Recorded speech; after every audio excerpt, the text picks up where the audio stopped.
بسم الله الرحمن الرحيم. ألم تر كيف فعل ربك بأصحاب الفيل؟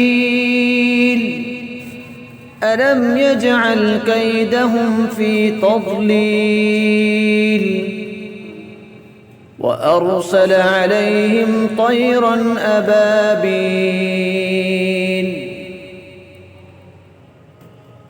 ترميهم بحجارة من سجيل فجعلهم كعصف مأكول.